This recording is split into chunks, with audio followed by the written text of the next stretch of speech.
They'll call it luck. They'll say it was just good timing or that you were born with something they weren't.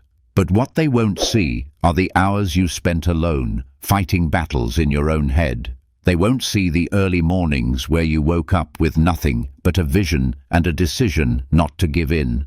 They'll overlook the quiet moments where you could have broken but didn't. See, inner power isn't something you stumble into. It's not given and it's not inherited.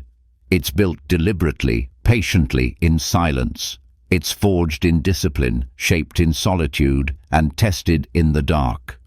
You don't attract clarity, strength, or peace by waiting. You draw them in by becoming the kind of person they belong to.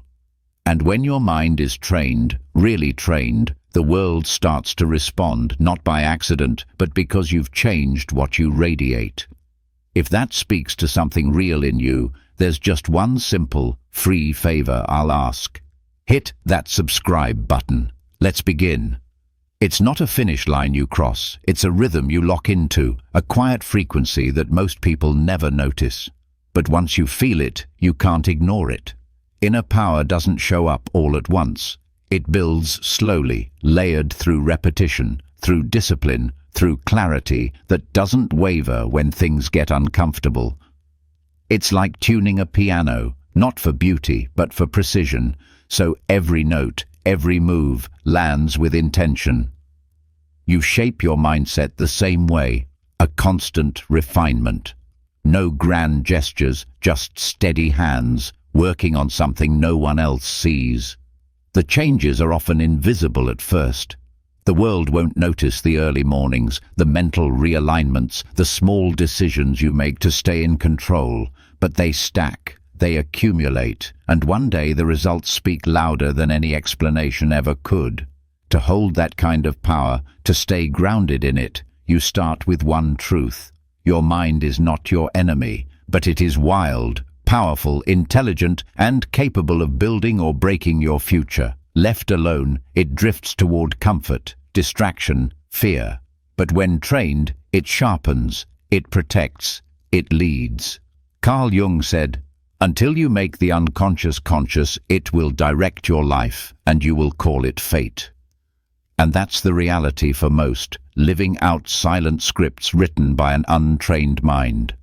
That's why the first move each day isn't outward, it's inward, before the noise, before the opinions, before you step into someone else's urgency. You meet yourself quietly, directly. You decide what kind of energy walks into the day, not what the world expects, but what you know is aligned. There's no waiting for motivation, no chasing inspiration. You move because you've chosen to. You build because it's who you are now. This is no longer reaction, this is design. It's not about pretending everything is fine. It's not about forcing fake smiles or repeating affirmations you don't believe. It's about becoming precise, focused, aligned, like a Stoic would. Marcus Aurelius didn't wait for the world to calm down before choosing virtue. He practiced it in the middle of chaos. Inner power isn't about wishing for an easier path. It's about deciding who you are, even when everything around you is falling apart. You don't beg the world for respect. You stop waiting for signs. You stop hoping someone will choose you, validate you, or hand you permission. Instead, you become someone the world can't ignore, not because you're loud, but because your presence carries weight. That kind of presence starts with something most people skip over: identity. Plato once said, "The first and best victory is to conquer self." That's the real battle. Every belief you hold is either sharpening your direction or dulling your edge. And identity isn't something you stumble upon. It's something you build, with clarity, with effort, with intention. Day by day, thought by thought, habit by habit. Are you just trying to survive, or are you here to build something? Because the difference is massive. One waits, one reacts, the other decides. Most people never pause long enough to notice the story they're living in. They act like they're stuck, but they've never even looked at the script. It was written years ago by fear, by culture, by someone else's idea of what's possible, and they're still following it, wondering why nothing changes. But you're not here to follow, you're here to rewrite. You're reclaiming the pen, not through fantasy, but through deliberate edits. You remove the noise, you cut out self-pity like it's poison. You build thoughts that support you, not sabotage you. And over time, your mindset becomes architecture, strong enough to hold steady when the pressure comes, because it will come. That's not negativity, that's life. And as Aristotle said, you will never do anything in this world without courage. It is the greatest quality of the mind, next to honor. Courage is what allows you to stay grounded when everything wants to shake you loose. It's what keeps you focused when fear gets loud. People will doubt you. Some of them will smile while they do it. Your own thoughts will try to drag you back to the familiar. And distractions, they'll come disguised as good ideas, urgent problems, tempting exits. But a trained mind doesn't take the bait. It sees the pattern. It stays rooted. It adapts. It learns. It grows sharper with every test. So, let me offer something real. What are you feeding your mind when no one's around to see it? Is it silence or noise, depth or distraction? Are you letting comparison and complaint take root, making yourself believe you're already behind? Or are you planting thoughts that point you forward, that steady you, that remind you who you really are when the world forgets? Carl Jung once said, "Who looks outside dreams, who looks inside awakes." Most people stay asleep with their eyes wide open because they're always looking outward, chasing timelines, opinions, trends. But none of that was built for you. It was built to distract you from building yourself. If your mind is always tuned to what everyone else is doing, thinking, posting, you'll forget why you started. You'll drift, and that drift is dangerous. You're not here to consume someone else's story. You're here to write your own. And it starts with what you choose to allow in. Not every voice deserves your attention. Not every comment is worth your energy. You don't need to track every trend to stay aligned with your purpose. Real clarity is found in filtering. Real focus comes from choosing, from deciding what gets space in your head and what gets cut out completely. That's where power begins, not in the spotlight, but in the quiet, when no one's watching, and it's just you and your thoughts. That's the moment that matters. That's the proving ground. When it's easier to scroll, but you choose to stay still. When it's tempting to complain, but you choose to correct. That's the work. And it doesn't look like much, but it's everything. Your mind is soil, more fertile than most people realize. Every thought is a seed. And your emotions, they're the water. What you feel gives power to what you think. You're planting every day, even when you're unaware. The mind doesn't ask if what you're planting is good for you. It just grows what you feed it. That's why people live stuck in patterns they never meant to create. It wasn't intentional, but it was consistent. And what you do consistently becomes who you are. But here's the opportunity. Once you become conscious of it, you can shift everything. You can plant on purpose. You can feed your mind clarity instead of chaos. You can choose strength over stress, direction over distraction, vision over noise. Ask yourself, are you reinforcing discipline or hesitation? Are you building a mindset that leads or one that waits, hesitates, reacts? Because the gap between the life you're living and the one you're capable of isn't filled in one big moment. It's built in the spaces between the small ones. It's in the choice to stay calm when your instincts want to explode. It's in the discipline to give your energy to what matters, not just what's loud. It's in the habit of rising early, tuning into your intention before the world throws its weight on your shoulders, and reminding yourself, this mind is mine. I don't drift, I decide. That's what separates the locked in from the lost. Not talent, not luck, just small, consistent alignment with who you're becoming. But what does it really mean to decide? True decision isn't about choosing between A or B. It's not a preference, it's a commitment, a full body, no turning back declaration. It's drawing a line and saying, this is where it ends. That version of me doesn't cross this point. As Aristotle said, knowing yourself is the beginning of all wisdom. And knowing yourself also means knowing which parts of you no longer belong in the future you're building. So who needs to go? Not in a dramatic way, but in the most honest way possible. The version of you that overthinks instead of acts, the one that clings to comfort and calls it patience, the one that folds under pressure and then spins a story to explain it away. That version can't lead.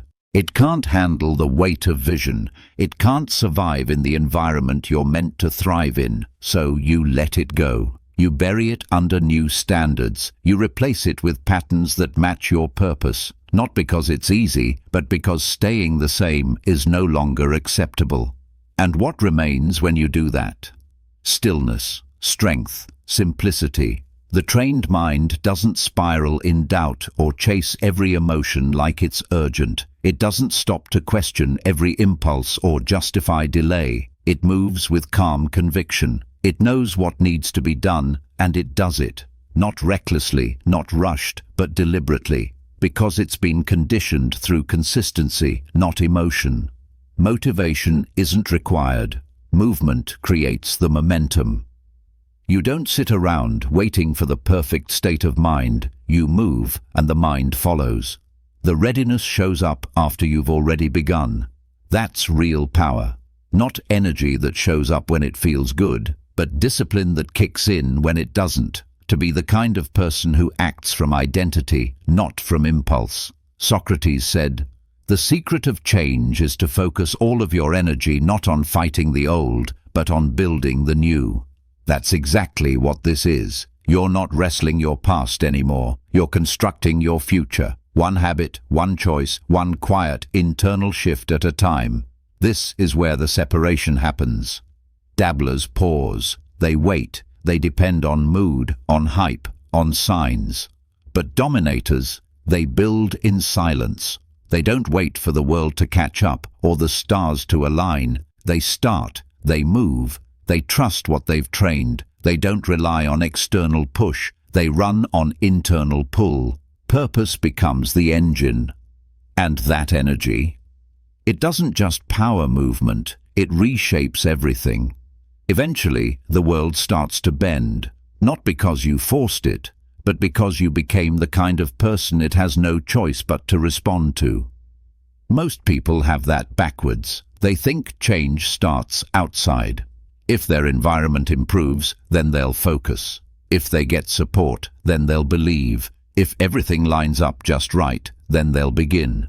But life doesn't shift for wishes. It responds to standards.